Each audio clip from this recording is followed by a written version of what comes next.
Cortes na ciência. Antivacina. Cortes na educação. Fake news. Poluição. Extinção de espécies. Agrotóxicos. Desmatamento. Sério, Sapiens? Fala, Sapiens! Tudo bem com vocês? Bem-vindos a mais um episódio do podcast Sério, Sapiens? O seu podcast mensal sobre temas variados do universo das ciências biológicas. Eu sou o Renan. Eu sou a Isadora. Sou a Thalita. E hoje, Sapiens, a gente vai falar sobre um tema muito interessante, muito da hora, que impacta a vida de todo mundo. Mas antes, a gente tem alguns recadinhos iniciais, né? Primeiramente, a gente quer agradecer as doações que vocês estão fazendo pra gente, está ajudando muito na aquisição de novos equipamentos, para que a gente consiga sempre melhorar o nosso trabalho, entregar um trabalho melhor para vocês, uma qualidade melhor, e quem sabe até expandir o projeto, né?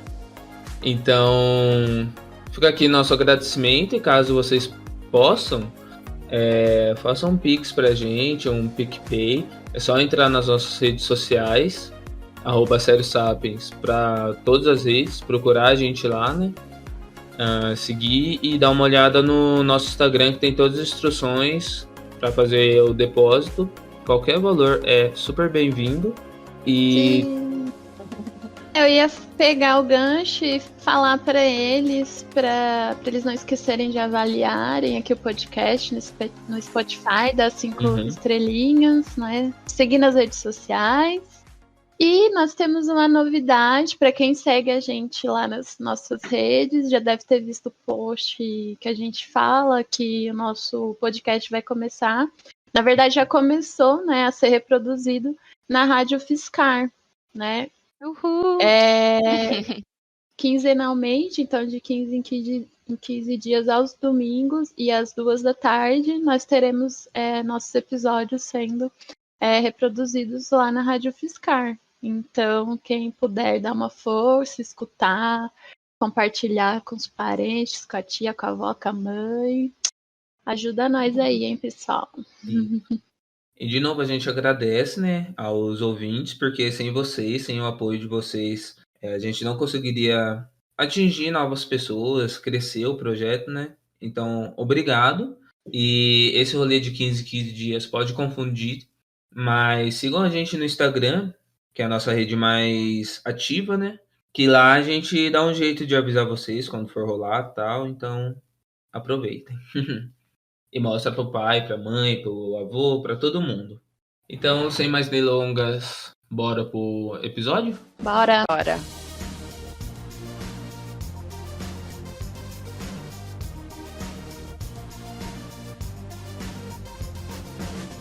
Bom, agora que a gente já deu uma olhada aí no que caracteriza exatamente um desequilíbrio ambiental, a gente pode começar a falar sobre as causas do surgimento das zoonoses ou doenças zoonóticas, né? A gente pode chamar das duas formas. Porque para muita gente pode parecer uma surpresa, mas elas estão totalmente interligadas com desequilíbrios ambientais e ação antrópica, né? Ação humana. Então, vamos primeiro definir exatamente o que são as zoonoses. Elas são doenças de origem infecciosa transmitidas de animais para humanos ou humanos para animais, vice-versa. Então, geralmente, um patógeno que se origina em algum animal, ele consegue saltar, digamos assim, para seres humanos, diretamente ou através de uma espécie intermediária. E hoje em dia a gente sabe que essas doenças zoonóticas, elas representam 75% das doenças emergentes atuais.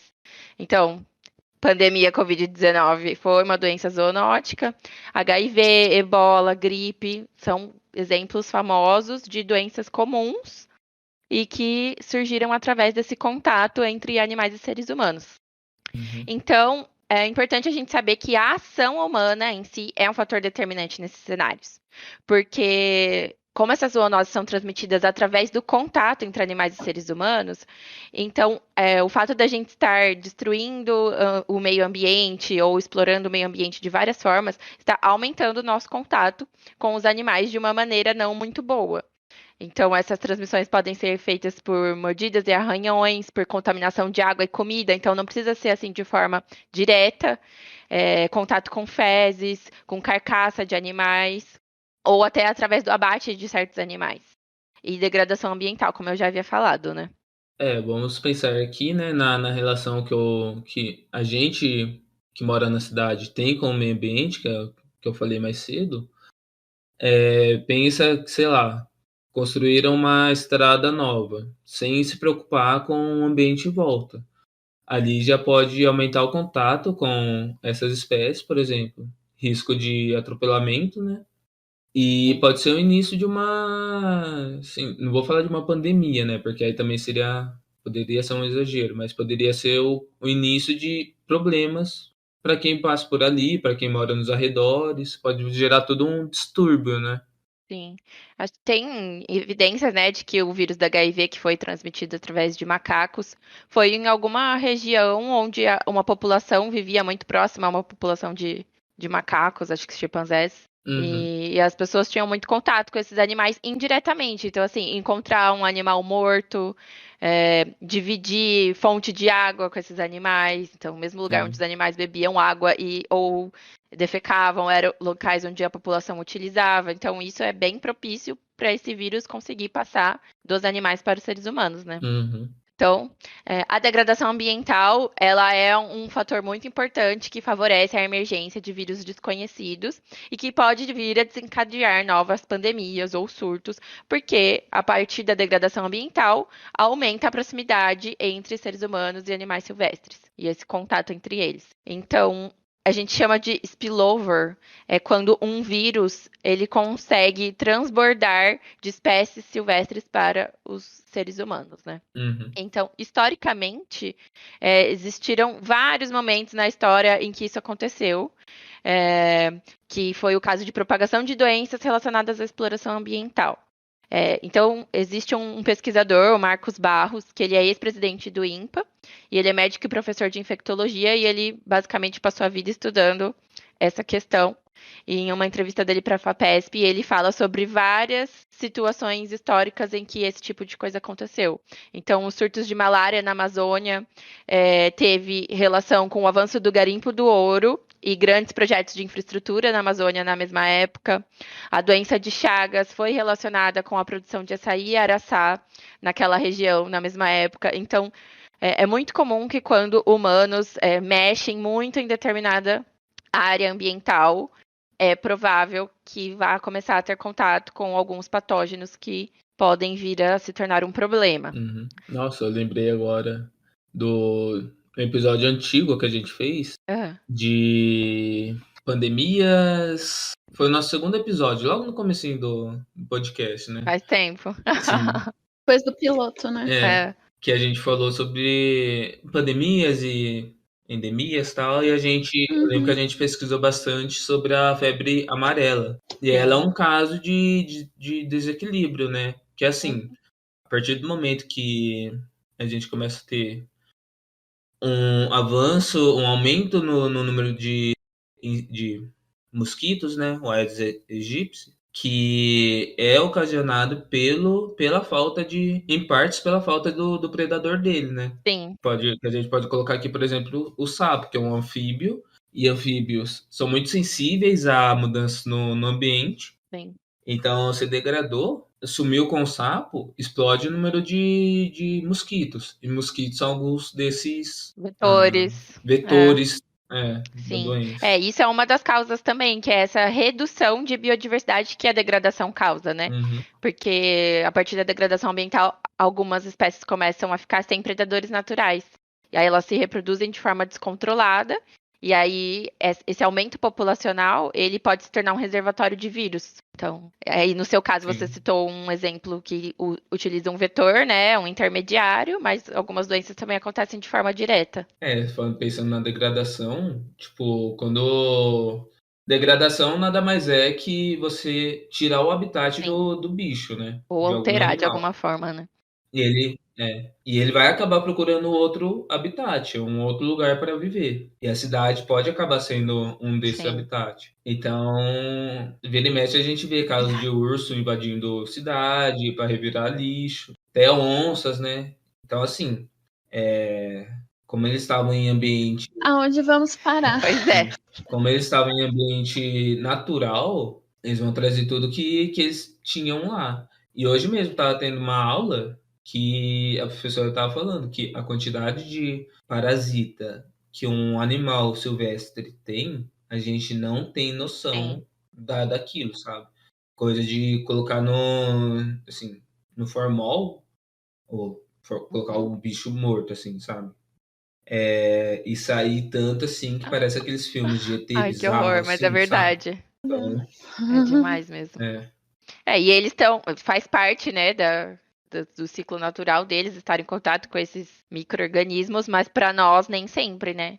Então, às vezes, quando esses micro-organismos conseguem chegar até nós, pode causar algum estrago, algum descontrole de alguma forma, como foi o caso do Covid, né? Que saiu do controle totalmente. Sim. E também essa falta de controle tem muito a ver com o desmonte das políticas ambientais, não só ambientais, mas sanitárias, né?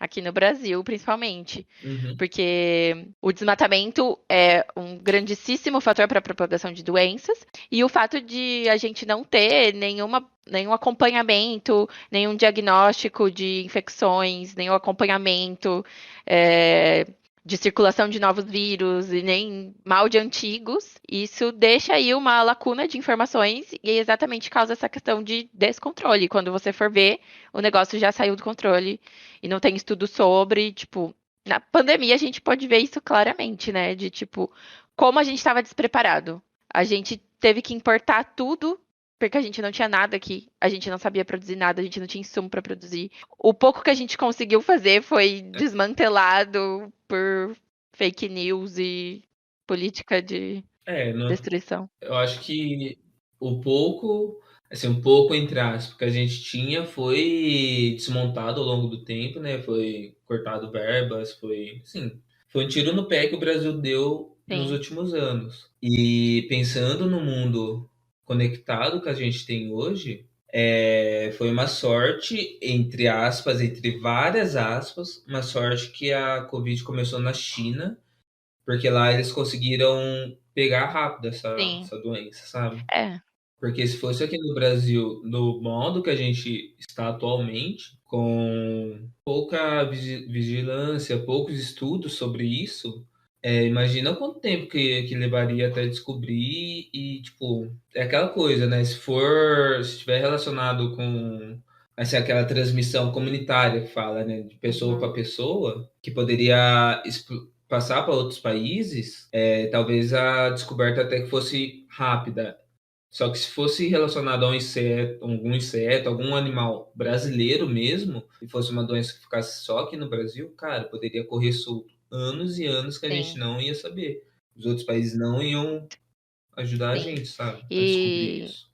tem várias evidências também de que alguns fatores climáticos, alguns tipos de clima são mais favoráveis ao surgimento de patógenos. Os países tropicais estão entre esses. E, inclusive, a Amazônia é um lugar bem propício à proliferação de novos patógenos. E, assim, não tem acompanhamento nenhum para isso. A ONU já lançou cartilha de como a gente tentar evitar e criar barreiras para novas pandemias, porque ninguém quer passar por isso de novo, né? Tem vários países que já estão fazendo esse tipo de acompanhamento dentro de seus países e a gente aqui tá, ó, nem estamos pensando nisso. Uhum. Tá só seguindo a onda e. Fogo na Amazônia. Recorde de É isso que tá desmatamento. fazendo. Ora agora.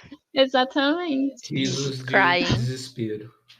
Então, vou comentar um pouco agora o segundo fator muito importante, além da degradação ambiental, porque, como eu disse, o contato entre animais silvestres e seres humanos pode propiciar toda essa questão aí de desenvolvimento de doenças. Então, nada mais, nada menos que o consumo de carne pode ser um cenário problemático. Uhum. O relatório da Organização das Nações Unidas para a Agricultura e Alimentação já apontou que 70% das enfermidades surgidas desde 1940 são de origem animal. Então, sempre pode estar vinculado com o consumo de produtos de origem animal, não só carne, né, mas acho que principalmente. Então, são várias questões.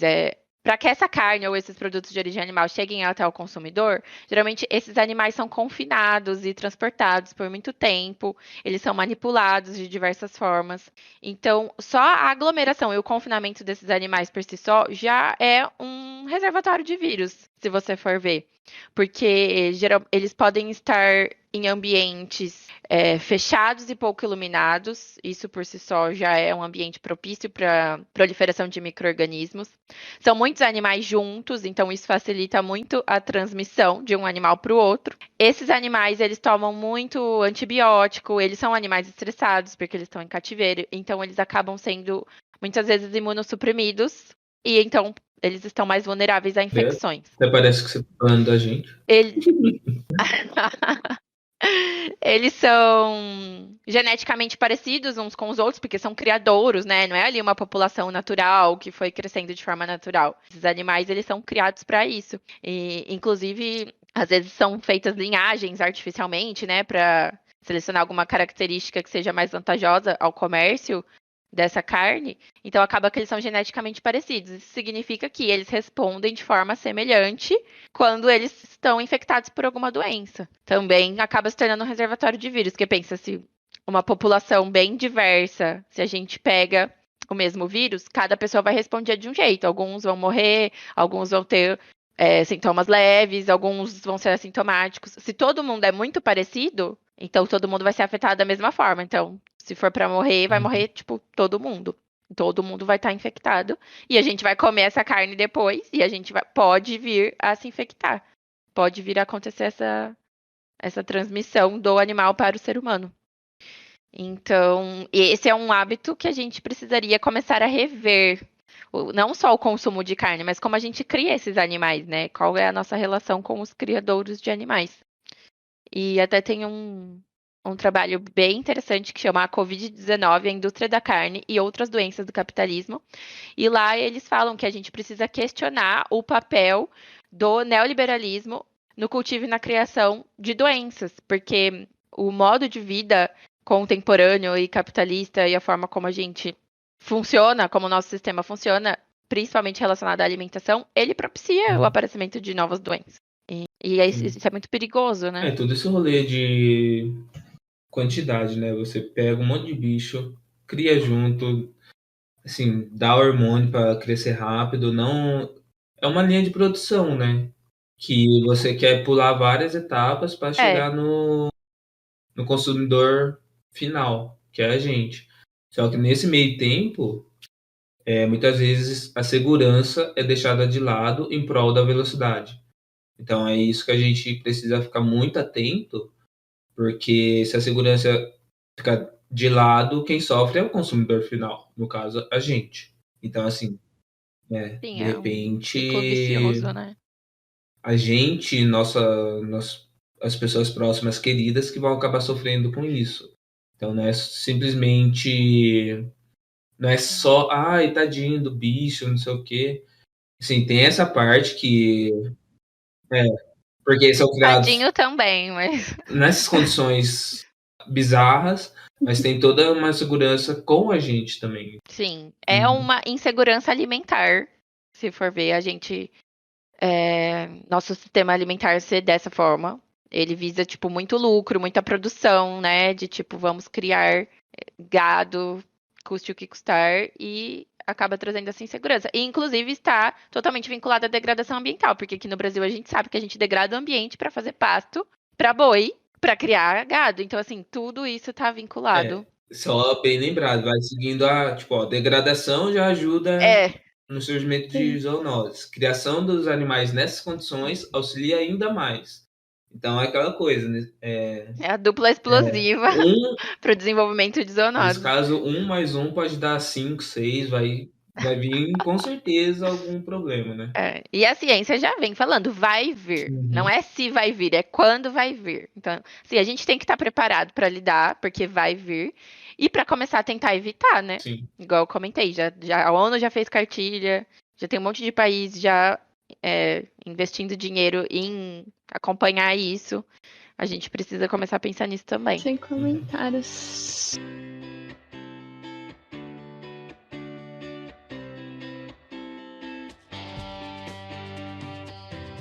Bom, galera, vamos falar então um pouquinho agora, brevemente aí, do assunto mais comentado aí nos últimos tempos, que é a varíola dos macacos, né? Também aí conhecida como monkeypox, né, que é o nome do vírus. E por que ela se chama dessa forma, monkeypox, né?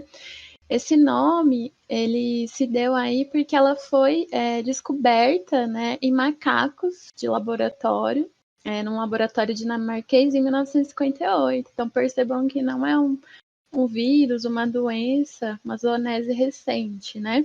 O primeiro caso humano identificado foi em uma criança na República Democrática do Congo em 1970, tá? E ainda não há um consenso sobre o motivo pelo qual o contágio ficou fora de controle, né? Tá cada vez mais veloz. A teoria aí mais difundida entre os cientistas é de que isso ocorreu por causa das mutações do vírus, né? Que depois encontrou aí as populações. Bom, então ela é considerada, a varíola dos macacos, ela é considerada uma zoonose viral, né? Então o vírus ele é transmitido aos seres humanos, de humano para humano, né? A partir de animais. E ele tem sintomas muito semelhantes aos observados em pacientes com varíola. E que sintomas são esses, né? Segundo a OMS, são os seguintes sintomas. A varíola ela pode atingir qualquer pessoa, de qualquer idade, e os principais sintomas são as pústulas, né? Que eu acredito que seja o sintoma que todo mundo, né, já associa quando escuta a palavra varíola, que são aquelas bolhas que se formam na pele, né? Também há aí, a dor no corpo, dor de cabeça, febre alta, os linfonodos inchados, dores musculares, tá? E se a pessoa, né, esteja em um país onde a varíola dos macacos não é endêmica, apresentar esses sintomas, o recomendado pela OMS é que se faça aí o exame para confirmar ou descartar a doença, tá? E eu achei um estudo bem legal, bem recente, que saiu agora esse mês aqui de agosto, no começo desse mês, que envolve 185 casos de pacientes lá da Espanha e fizeram uma análise para ver os sintomas desses pacientes. E o que se descobriu, né? O que esse estudo demonstrou? Ele demonstrou que os sintomas de febre e inchaço, eles são realmente comuns aí a esses novos casos da varíola, né? Mas que agora os casos tendem a apresentar poucas lesões na pele. Então, não é mais aquela manifestação em todas as partes do corpo, e sim em uma única área, por exemplo, tá? E isso pode estar relacionado à região de contato com a lesão de outra pessoa infectada, né, da qual se contraiu o vírus. E essas lesões, a maioria, elas começam a surgir ali em regiões como as genitais, os braços, as mãos, a região perianal, tá? E a transmissão, ela ocorre por contato próximo com as lesões, fluidos corporais, roupa de cama. E segundo aí os órgãos de saúde, a transmissão de humano para humano ela vem ocorrendo entre pessoas com contato físico próximo com casos sintomáticos, pessoas que estão contaminadas, né, que têm contato ali, são as que contraem, né, o vírus. Então, é por isso que estão falando também que não é tão grave quanto a Covid, por exemplo, né, que você pega ali pelas partículas que ficam imersas no ar. Ao que se parece, né, não existe nenhuma confirmação com 100% de certeza, mas o que parece é o contato mesmo com as lesões ali que provoca, né, aí a admissão do vírus. Tá? E também ainda não existe nenhum estudo, por exemplo, que comprove que você contrai o vírus por meio das relações sexuais, né? Isso ainda está sendo estudado. E lembrando que não é possível fazer nenhum diagnóstico da doença sozinho, né? Então, se alguém aí tiver com alguma dúvida, espero que não, mas procure um profissional da saúde. E lembrando, desculpa te interromper, mas lembrando que as pesquisas estão continuando E a qualquer momento a gente pode descobrir novos sintomas, que nem o... Então. Preparando para esse episódio, eu cheguei a ver alguma coisa sobre transmissão aérea. Sim. Só que, assim, é uma coisa muito recente, então a gente deixa aqui, talvez seja, talvez não, quem sabe no futuro se confirme, mas vale a pena o ouvinte também fazer a sua procurar os sintomas. Hoje mesmo eu vi uma notícia de um cara que ele tava com uma afta na boca, algo semelhante a uma afta, né? Então era uma bolha ali, e aí ele foi ver, ele tava com varíola, por exemplo, gente. Então, como é uma doença que está sendo mais estudada agora, né? Então tem que ficar bem atento. Eu acho que é importante falar também que a ciência, gente, ela é um processo demorado e que, por exemplo, doenças novas, elas vão sendo descobertas ali naquele momento. A gente viu como foi com o Covid, descobertas novas todo dia, às vezes alguma coisa que a gente achava que era, não é bem assim. Sim. Não precisa perder a confiança nas informações por causa disso, mas tem que acompanhar e saber que ciência é um passo de cada vez, ninguém estuda uma doença em um mês. É mutável, né? Tá sempre mudando. São anos estudando, elas mudam muito rápido, então, assim, tem que ir acompanhando, se cuidar e vir ao médico. Não importa o dinheiro que a gente põe nisso, as pesquisas precisam de tempo, né? Então, assim, cabe a gente acompanhar o que está sendo descoberto, o que está sendo discutido e respondendo com base nisso, né? Com base em informações confiáveis. Meu Deus, eu morro de medo de aparecer uma outra... bom, deixa pra lá, senão eu vou começar a falar aqui. Nem brinca, ainda não superamos a atual, né? A atual ainda. Nem ainda acabou tá uma, né, gente? Mas então, voltando. Então, gente, falando ainda, né, aí varíola dos macacos, eu queria comentar com vocês aí em relação às fake news, né? Que assim como a Covid-19, a chegada da varíola dos macacos, ela veio acompanhada de fake news, né? Que envolvem aí os primatas, a disseminação da doença, a transmissão. E aqui vale a observação que os macacos eles não são transmissores do vírus, né? Uma vez que esse vírus ele é transmitido de pessoa para pessoa. Né? Então, os macacos, inclusive, eles sofrem com a doença, assim como nós, seres humanos, porque eles também podem contrair, né, a doença e morrer de varíola, mas eles não são os transmissores. Essa doença ela é passada de pessoa para pessoa, de humano para humano. Então, nos últimos dias saíram notícias de pessoas que estão maltratando os macacos dos parques, apedrejando. Isso não adianta, gente. Além de ser errado, né? Além de ser mórbido, isso não resolve nada, né? É uma atitude não muito inteligente. E se a gente lembrar, né? Aí, no começo da pandemia, né?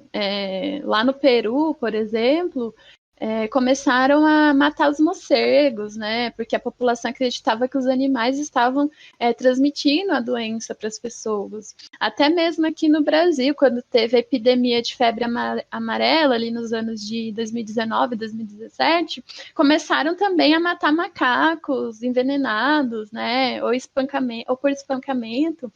E isso está meio que se repetindo, né, gente? Mas eles não são os causadores das doenças, né? Isso que a gente tem que ter em mente.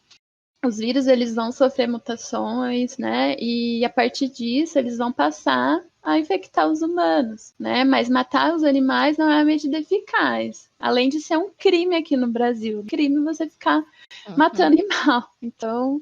Sim.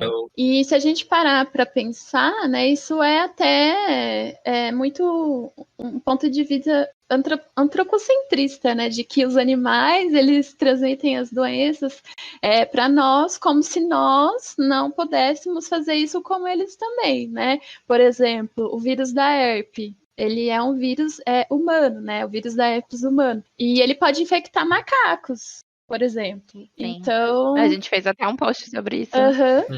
Então, a gente precisa tomar medidas eficazes para minimizar o surgimento dessas doenças, como a Isadora já comentou, mudar os nossos hábitos, tá? Alimentares, inclusive, nossa relação com o meio ambiente, né?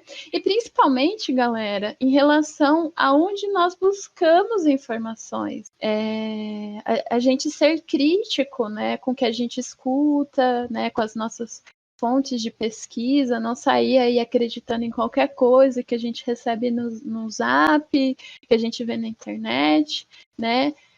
A disseminação de informação hoje em dia ela é muito rápida, mas nós precisamos dessa criticidade, né? Precisamos ser críticos e sempre buscar boas fontes para entender o que está acontecendo, buscar profissionais, pesquisadores, pessoas que realmente entendem daquele determinado assunto, tá? Eu gostaria de voltar rapidinho na questão dos nomes, que, primeiramente, esse rolê de maltratar animais, da população, né, tomar uma decisão de ir lá e tentar exterminar um animal só por causa do nome de uma doença, além de ser um negócio doentio, vamos falar certo, né? Além de ser um negócio extremamente doentio, acaba acarretando outros problemas ambientais. Pode, tipo, causar desequilíbrios maiores. Então, gente, vamos esperar pesquisa, vamos ver o que os especialistas estão falando, não saiam fazendo as coisas sozinhas, porque tem órgãos para cuidar disso, sabe? Se for o caso. E a gente pode voltar na questão da Covid. Vocês lembram das variantes que receberam o nome de lugares? O variante indiana, variante do Reino Unido, variante de Manaus. A gente pode pegar outras doenças também. Acho que a gripe espanhola é um bom exemplo. Então, assim, nome de doença, por vezes, ganha o nome da onde ela foi descoberta ou de algum animal que acaba transmitindo ou a doença acaba passando por ele. Ou é hospedeiro, né? É um hospedeiro, mas não é culpa do animal. Então, assim, nome de doença não quer dizer nada, sabe? Vamos manter a calma, né? E a Thalita comentou que o primeiro caso da varíola do macaco foi descoberta em 1958, né?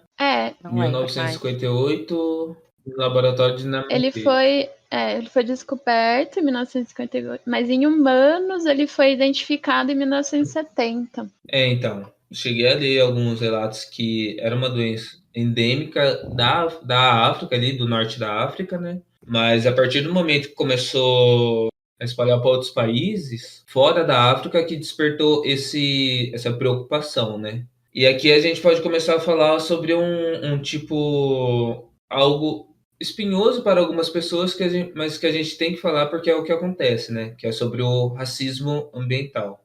Algumas pessoas podem teimar que isso não existe, mas está na cara já, né? Tipo, a gente pode pensar na questão da Covid, que alguns países no mundo começaram a estocar vacina. A partir do momento que elas começaram a ser fabricadas, eles compraram lotes gigantescos, lotes futuros, para manter em seus países. E o resultado disso foi que vários países da África, até agora, não conseguiram vacinar nem, tipo, 30% da sua população, né? Simplesmente porque não tem um aporte financeiro para conseguir comprar vacina. Só que a Covid está atorando lá ainda, né? Está correndo solta. E há uma enorme preocupação entre os países africanos que algo semelhante possa acontecer com esse surto de varíola do macaco. Por quê? Porque os países desenvolvidos, eles conseguem produzir a vacina, conseguem estocar essa vacina, mas acabam não levando para aqueles países que mais precisam, né? Então, assim, Você pegar... Eu queria até fazer um adendo. é complicado. Pode falar. Também tem o exemplo da AIDS, né? Que é super comum entre as pessoas, né? O vírus, ele tem várias mutações lá e Até hoje. nunca foi uma preocupação, né? Sim.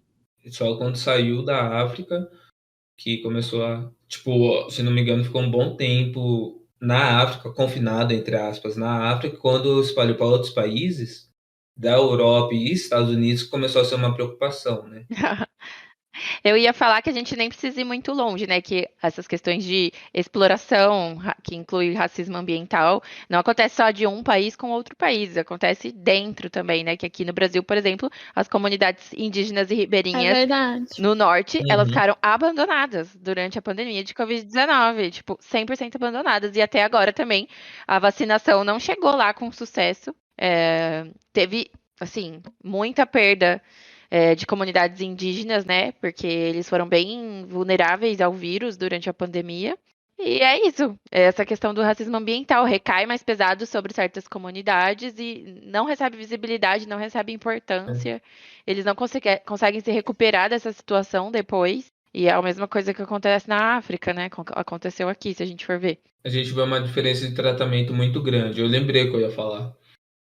Sobre aquele caso, antes mesmo de ter vacina para a Covid, quando estavam pesquisando, um grupo de cientistas franceses chegou a recomendar o teste das vacinas falou desse jeito genérico, testar vacinas na África. Meu Deus. Não sei se vocês lembram, vocês podem dar um Google aí. Eu lembro que até algumas personalidades do futebol se posicionaram firmemente contra isso, tipo, cara, eles estão falando Ai, com gente, pessoas, né? olha. Então, assim, tem uma linha aí que diz que racismo ambiental não existe e tal. Esse é um tema que daria para vários episódios, né? A gente pode falar Vários. racismo ambiental quanto a doenças, como a gente está falando aqui, racismo ambiental quanto a mudanças climáticas, por exemplo, e tal. Mas esse é um tema. Tragédias ambientais no geral, Sim. né? Mas até, assim, dia a dia também, né? Falta de saneamento básico também é racismo ambiental. Vê se no Só bairro se de for ver. elite daí da sua cidade, sabe, tem coleta seletiva e tudo mais, e vê se na periferia também tem, né? Então, assim, é um tema que várias pessoas teimam em dizer que não existe, mas está bem evidente, né? Imagino eu que esteja bem claro para todos. E a gente fez um episódio também sobre bioética, né? O episódio 18. E lá a gente fala, assim, várias atrocidades que aconteceram durante a história da humanidade. E dentre elas, teste de doença na África. Não é uma coisa de agora, não. Uhum. Não foi um caso isolado. Aconteceu muitas vezes Ou em durante pessoas a história. negras, né, por exemplo. Sim. É, Uma respirada agora depois dessa. aquele suspiro e vamos seguir. Eu queria falar mais uma coisa também, que, assim como vocês estavam falando antes da varíola também, essa questão do racismo ambiental, além de ser atroz, de você deixar certos países ou comunidades isolados e sem nenhuma assistência, além de ser atroz, é burro, é um posicionamento burro. Porque, assim, bate na nossa porta depois. Não Uhum. adianta você achar que não vai chegar aqui, porque vai chegar. A gente vive num mundo totalmente globalizado hoje, a gente importa e exporta muita coisa. A gente viaja muito, tipo, antigamente a gente não fazia tanta viagem de avião igual faz hoje. Então, assim, vai chegar, vai espalhar a doença. Vai chegar em lote de comida, vai chegar em gente viajando. A gente vai só ignorando os fatos, Não né? adianta. Fingindo que não é com a gente. Não adianta ficar nessa. O Brasil adora fazer isso, né? Vamos deixar aí, e quando a corda apertar, a gente vê o que a gente faz.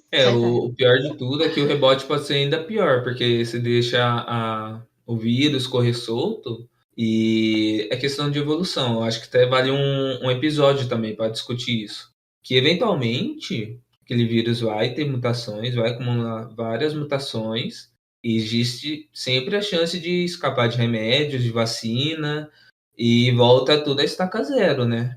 Sim, Então, fora Sim. que elaboração de remédio antiviral é bem complicado, né? Já falamos disso aqui também. Todo esse processo. A Covid serviu pra gente perceber isso, né? E, inclusive, foi até que rápido, né? A produção das vacinas, Sim. né? Se a gente for parar pra pensar, mas demorou aí pelo menos 1 ano para conseguir, né? Fazer a vacina, testar na população, enfim.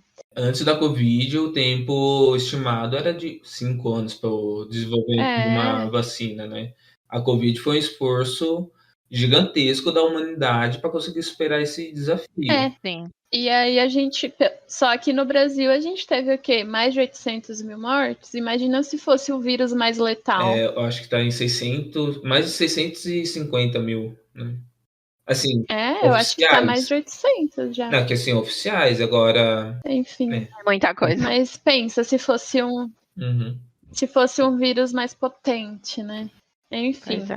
Bom, gente, dando continuidade, eu gostaria de comentar sobre uma fala da OMS aí, do diretor-geral da OMS, que ele falou a seguinte frase, né? Que homens que fazem sexo com outro homem, ele pediu, né, para que homens que fizessem sexo com outros homens diminuíssem o contato sexual. Ai, Deus. A gente voltou para a década de 80, né? Essa é uma terminologia que também é chamada de HSH. É uma classificação técnica adotada na área da saúde, né, que inclui homossexuais, bissexuais e pessoas que não se identificam com algumas dessas orientações. Então, eles utilizam essa terminologia aí. Apesar de ser, né, uma classificação adotada na área da saúde, eu não preciso nem falar a respeito do impacto em relação ao grupo taxado e perseguido. Porque quando você imagina uma pessoa, né, que não sabe que isso é um termo técnico que é adotado pelas pessoas da área da saúde escutando isso, né, que homens que fazem sexo com outro homem não podem ter contato sexual, né, isso vai gerar aí péssimas interpretações. Então, né, acho que faltou, né, na fala aí do diretor-geral da OMS explicar que as chances de contágio estão relacionadas ao comportamento de risco, né? Ou seja, fazer sexo sem preservativo, talvez, né? Ter contato com pessoas infectadas e não a orientação sexual que essa ou aquela pessoa. Esse tipo de fala ele gera ainda mais taxação e preconceito aos grupos não heterossexuais, né, heteronormativos, e além de ajudar a propagar ainda mais o vírus por aí, Sim. né, porque a pessoa escuta isso e pensa, é só com quem, pessoas que transam, né, que tem relações ali com outras pessoas do mesmo sexo, então eu tô livre. Uma pessoa que é leiga, né, escuta essa frase e já pega essa informação aí e pensa exatamente isso. Foi uma fala bem né? irresponsável, né? Né? Parece que a gente tá voltando ali pros anos, sei lá, 1900, né? Eu lembro, de novo, citando o nosso episódio sobre pandemias, lembro que eu cheguei a ver algumas palestras do Drauzio Varela, falando sobre a pandemia de AIDS. E ele falou exatamente isso, que, tipo, que a AIDS, assim como essa frase aí, né, foi relacionada com uma doença dos gays, né, como se só os gays contraíssem ela. E isso acabou auxiliando a doença se espalhar. Por quê? Aquela pessoa heterossexual, ela, por causa do nome que deram, os jornais usavam direto, doença gay, por causa desse nome, elas achavam que estavam protegidas, tinham aquela falsa segurança, iam lá, faziam sexo e acabavam contraindo, né? Sim. Eu escutei essa frase, eu tava escutando no rádio, e quando eu ouvi, Nossa. eu não acreditei. Eu falei, gente, não pode. Não é possível. Não pode ser verdade. Aí eu fui pesquisar, né? Eu fui lá, pesquisei, vi que era uma terminologia que o pessoal da área da saúde utiliza, né? Mas eu fui lá e pesquisei. Quem que não se dá o trabalho de fazer isso, né? Entender e tudo mais. É uma frase totalmente problemática, né? Nossa, Acho que acaba entrando na responsabilidade dos técnicos e até mesmo dos veículos que vão transmitir essa mensagem, né? Que assim, tipo... Principalmente de quem usa, né, gente? Se é um termo, uma frase utilizada, eles que se atualizem, né? Pô, sim, e fora sei lá, fala de uma forma mais, né, não preconceituosa, sabe? Não homofóbica, sabe? E eles não estão transmitindo essa mensagem dentro da área onde todo mundo sabe o que essa terminologia significa, que eu já acho que nem deveria existir essa terminologia, mas tudo bem. Mas eles estão divulgando ciência. Quando a gente divulga ciência, isso significa que você está falando com uma pessoa leiga e que você tem que explicar. E assim, não foi explicado, foi jogado assim, de qualquer forma, sem nenhuma preocupação de ser uma comunidade já atacada e perseguida desde que o mundo é mundo. E se a gente parar para pensar, essa incidência maior em grupos, né, de homens, homo ou bissexual, provavelmente se dá simplesmente porque é um grupo que faz muita testagem, né? É um dos grupos que faz mais testagem. Então, provavelmente acontece por causa disso, né? Viés. Inclusive já há casos de grávidas e crianças com vírus, né? Então, enfim, né? Estamos todos suscetíveis, gente. Exatamente, não é de um grupo específico. Fora também que essa questão da responsabilidade na hora de disseminar a informação é muito importante, porque até na época que começou muito essa questão de fake news, até saiu um estudo que fizeram avaliando o impacto de fake news. Porque, por exemplo, quando você dissemina uma fake news que pega muito, o impacto da fake news é muito maior do que quando você tenta desmentir. Você não alcança o mesmo número de pessoas que você alcançou na primeira propagação, que era mentirosa. E essa primeira propagação mentirosa, ela se espalha, tipo, aumentando ainda, com uma rede de desinformação que você não alcança depois para reverter. Então, você precisa tomar muito cuidado. Meu, é a OMS, entendeu? Não é o seu vizinho falando no rádio. Sim. Como é que eles disseminam uma informação desse jeito? Eu acho que isso é uma coisa que falta muito para os pesquisadores, médicos, biólogos, todo mundo que faz parte, né? Tipo, cara, a gente realmente está falando com a população e não é só, tipo, a população brasileira que já é mega diversa, né? É a OMS, caramba. Tá falando com o mundo todo, basicamente. Então, sei lá, Sim.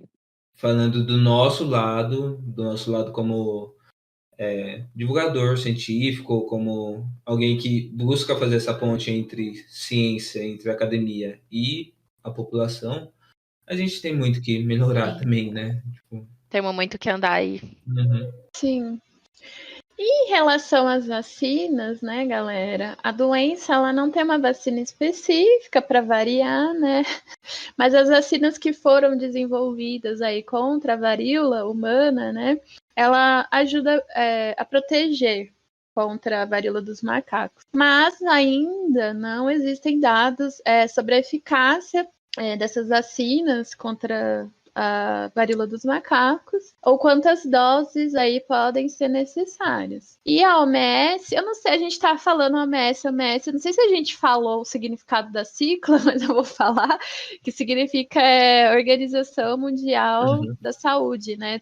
Às vezes alguém tá ouvindo e não sabe, tá, gente? Então, perdão aí se a gente pelo vacilo, hein? não falou o significado.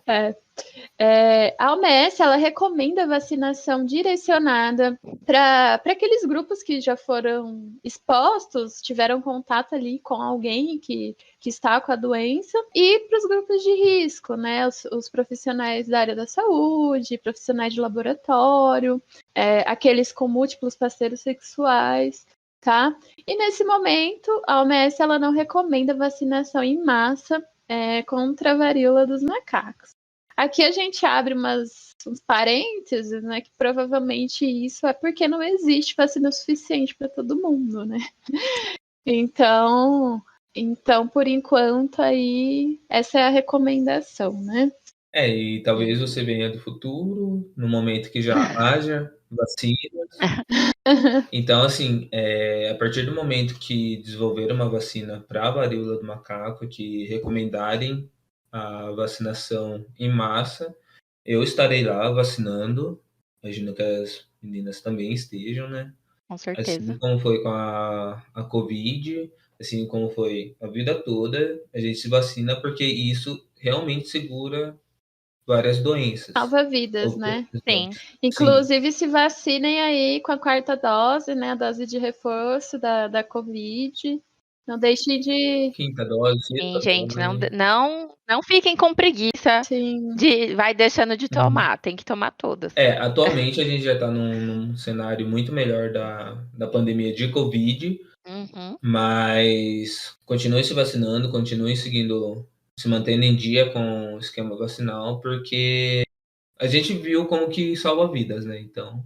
Sim. E como não se salva vidas, a gente também viu bastante.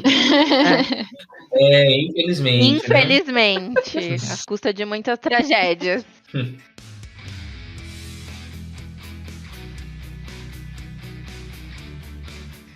Eu queria indicar um livro sobre o assunto para alguém que tiver interesse.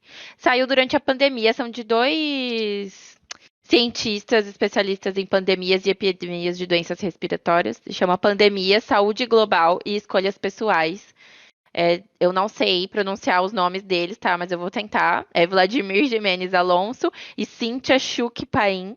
Eles escreveram um livro exatamente sobre os nossos hábitos de vida, os nossos sistemas de produção e a relação, e a degradação ambiental e a relação disso com as pandemias, a saúde global e as escolhas pessoais.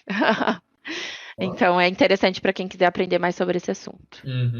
Eu queria também deixar o nome do artigo que eu comentei quando eu estava falando da varíola dos macacos, daquele estudo na Espanha.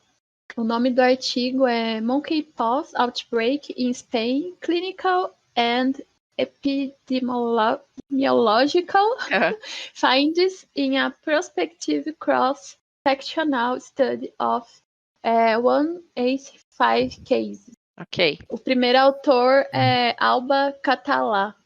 Acho que é assim a pronúncia. Quem quiser dar uma olhada... É isso É aí. esse aí. Procurei no nosso Instagram, que a gente pode colocar lá. A gente pode deixar na descrição também. Né? E já que elas indicaram um artigo, um livro, eu vou indicar a série Sandman, que não tem nada a ver com o assunto, mas a gente precisa distrair um pouco às vezes, parar de pensar em tudo que está acontecendo. Em tragédia. Então fica a dica, tem aquele serviço de streaming que é vermelhinho, sabe? Fazer propaganda aqui. Que inclusive se esse serviço quiser patrocinar a gente fala o nome. Mas a série é muito boa e vale a pena assistir. Sandman. Bom. Então é isso, galera. Olha aí. Episódio de hoje Ficamos por aqui. está entregue. E altas emoções. Até o próximo episódio, então? Até o próximo. Sim. Então tá. Então, Sapiens, foi um prazer estar com vocês mais uma vez. Deixa aqui o meu bom dia. Boa tarde. Boa noite, boa madrugada. E até o próximo episódio.